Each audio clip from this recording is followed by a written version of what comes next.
नमस्कार। भारत टीवी का कार्यक्रम आज की शिक्षा कल का भविष्य, इसमें एक बार से पुनः मैं सुनीला शर्मा आपके समक्ष अपने कुछ विचारों के साथ उपस्थित हुई हूँ। सही बताऊं तो बच्चों की दुनिया बड़ी अद्भुत होती है और उसमें अगर एक शिक्षिका के तौर पर मैं कहूं तो मैं इस दुनिया को बहुत एंजॉय करती हूँ। इस दुनिया में मुझे बड़े अनुभव हुए और उन्हीं अनुभवों की बड़ा अच्छा मौका मिल रहा है कि मैं भारत टीवी के माध्यम से आप सबके समक्ष उनको लेकर आ रही हूँ। तो आज हम जो मैं टॉपिक लेकर आ रही हूँ वो है बच्चों में होने वाला हार्मोनल चेंज। उसके दौरान उनमें क्या चेंजेस आते हैं, पेरेंट्स की क्या भूमिका होती है और एक शिक्षक की क्या भूमिका हो सकती है। अगर हार्मोनल चेंज की बात की जाए तो मेडिकल तौर पर अगर हम देखें तो लड़कियों में 8 साल से 13 साल की उम्र और बॉयज में थोड़ा लेट होता है 2 साल, तो उसमें 9 साल से 14 साल की उम्र जो ये हार्मोनल चेंज के लिए होती है।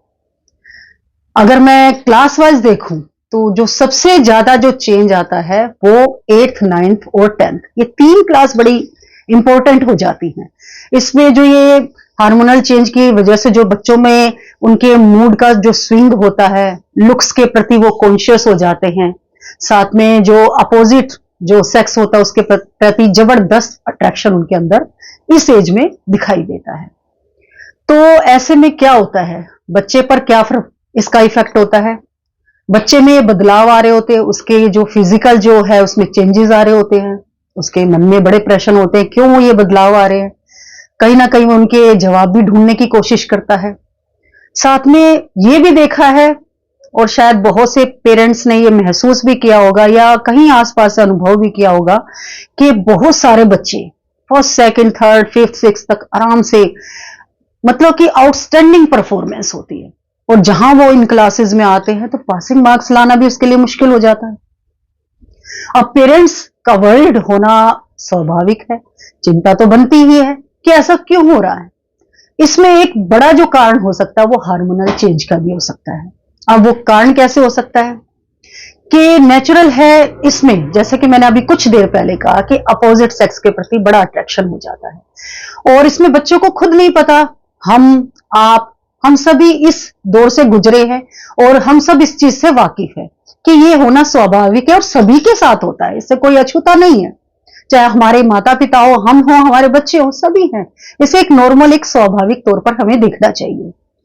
तो उस दौर में बच्चा नेचुरल है, उसके माइंड में वो हर समय वही चीज रहती है जिसके प्रति अट्रैक्शन, उसी के साथ बैठना, उसी के साथ घूमना, अपनी हेल्प हो ना हो एजुकेशन में उसकी हेल्प करना। तो इन सब चीजों से क्या है, उसका माइंड एक ही तरफ डाइवर्ट हो जाता है और वो एजुकेशन से बिल्कुल हट जाता है। एक मेजर जो वजह है, एक बड़ी वजह ये भी हो सकती है। तो अब प्रश्न ये उठता है कि ऐसे में क्या किया जाए। अगर टीचर है, नेचुरल है टीचर के सामने हर वर्ष 200 से 250 बच्चा इस तरीके की इससे गुजर रहा होता है। हम लोग ये थोड़ा हैबिचुअल होते हैं, हमें पता है कि ये इनमें ये दौर आना ही आना है। और माता पिता वो इसलिए वरिड होते हैं क्योंकि अगर आप देखो एजुकेशन के पॉइंट ऑफ व्यू से जो 9th और 10th है वो ऐसी क्लासेस है जहां बच्चे की नींव का निर्माण हो रहा होता है, यानी आगे उसे जो करियर चुनना है उसकी नींव इन्हीं क्लासेस में रखी जानी है। क्योंकि 9th और 10th के मार्क्स के बेस पे उसे अपना मनचाहा स्ट्रीम मिलेगा 11th में। अगर स्ट्रीम मनचाहा नहीं मिला तो जो वो करियर ऑप्ट करना चाहता है वो करियर की तरफ जा नहीं पाएगा। नेचुरल है, बहुत बड़ा इफेक्ट इस पर पड़ता है और पेरेंट्स का वरिड होना स्वाभाविक भी है। पर अगर मैं देखूं, अगर अपने अनुभवों से कहूं तो इसमें हमें इतनी चिंता ना करके अगर हम उसे सहजता से लें, जैसे कि अभी मैंने थोड़ी देर पहले आपको बताया कि इसका जो चेंजेस जो हैं, जैसे गर्ल्स में 8 साल से और बॉयज में मोस्टली 9 ईयर से, मतलब 9 साल की उम्र से ये चेंजेस आने उनमें दिखाई देने शुरू हो जाते हैं। तो यही वो एज होती है जब आप अपने बच्चों के साथ जुड़ना बहुत अच्छी बात है, और ज्यादा जुड़ जाइए और ज्यादा उनके साथ फ्रेंडली हो जाइए और उनके दोस्त बन जाइए। उनको इस तरीके से रियलाइज करवाइए कि आप उनके बहुत अच्छे मित्र हैं और वो बेझिझक आपसे कुछ भी कह सकते हैं। अगर हम इस तरीके से अपने बच्चे को ये रियलाइज करवा देते हैं तो निश्चित तौर पर वो अपनी समस्याएं वो आपसे डिस्कस करेगा।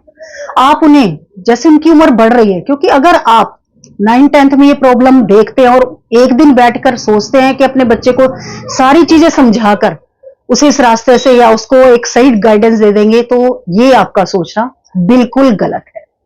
इसमें आपको शुरुआत से ही अपने बच्चे के साथ इन्वॉल्वमेंट रखनी होगी, और इन्वॉल्वमेंट भी इस तरीके से कि उन्हें ये बताना होगा कि बच्चों, यही जो ये स्टेज है वो हम में भी आई है, आप में भी आई है, एक स्वाभाविक है।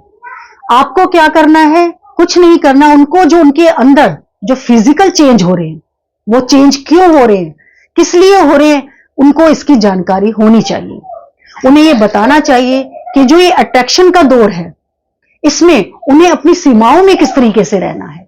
सीमाओं में किस तरीके से रहना, उन्हें यह बताना चाहिए कि यदि अपनी सीमाएं आप लांघते हैं तो उसका मेडिकल ग्राउंड पर आप पर क्या इफेक्ट होगा, और अगर आप सोशली देखें तो इफेक्ट आप पर क्या होगा। यदि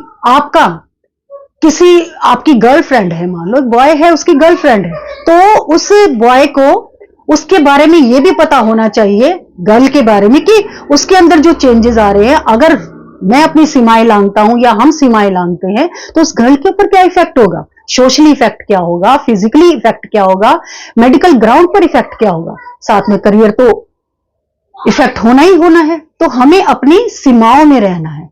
ये अगर बच्चे को हम पहले से, और ये सबसे ज्यादा नॉलेज या सबसे ज्यादा इस बात का आभास एक पेरेंट्स दे सकता है। बच्चे को ये हमें बताना होगा कि मोबाइल पर घंटों बात करते रहना उसके लिए कितना हानिकारक है। अगर वो देखे मोबाइल पर जो ये घंटों घंटों, उसमें एक लिमिट में अगर वो बात करे तो उसका उतना ही उपयोग है, लेकिन घंटों बात करना उसके लिए नुकसानदायक है, क्योंकि नेचुरल है इतनी देर बात करने से कंसंट्रेशन पावर जो है उनकी वीक हो रही है।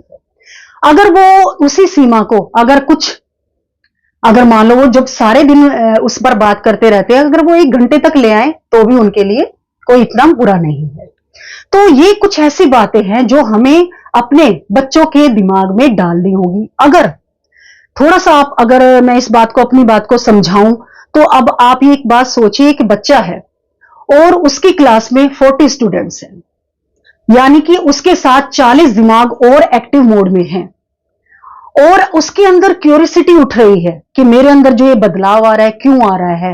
और बहुत सारे ऐसे क्वेश्चंस हैं, चाहे सेक्स एजुकेशन को लेकर हो या अन्य किसी विषय को लेकर हो। अब वो क्यूरियोसिटी या तो वो आपसे शांत करेगा या फिर अपने फ्रेंड सर्कल में जाएगा या जहां से भी उसे मटेरियल मिलेगा। अगर आप उसके मित्र नहीं हैं, अगर आपका फ्रेंडली बिहेवियर नहीं है उसके साथ, तो क्या होगा, वो उन जो 40 दिमाग उसके साथ एक्टिव मोड में है उनसे वो डिस्कस करेगा। और मैं 100% इस बात को कह सकती हूं कि जो, अगर एक रेशो के हिसाब से बताऊं तो 90% उसे गलत ही एडवाइस मिलेगी।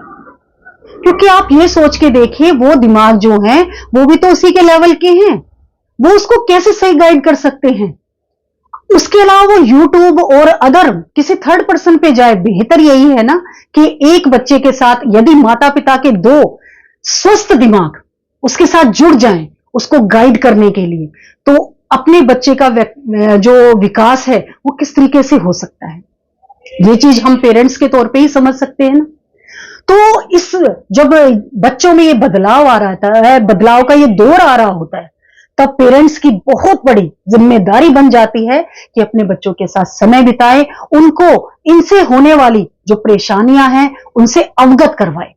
और अगर हम ऐसा करने में कामयाब होते हैं तो 100% श्योर है कि बच्चा जो ये 2-3 साल का जो ये दौर होता है, इससे वो इजीली निकल आता है और इतना करियर पर भी इफेक्ट नहीं होता। क्योंकि आप ये भी देखिए कि मैं कहूंगी मोस्टली शब्द यूज कर रही हूं, 100% तो नहीं, लेकिन 11th-12th में जाकर बच्चा करियर कॉन्शियस हो जाता है, उसको एक मनचाहा स्ट्रीम मिलता है तो उसमें वो लग जाता है कि आगे मुझे जो करियर ऑप्ट करना है, मुझे कंपटीशन करने हैं, तो वो उसमें डूब जाता है।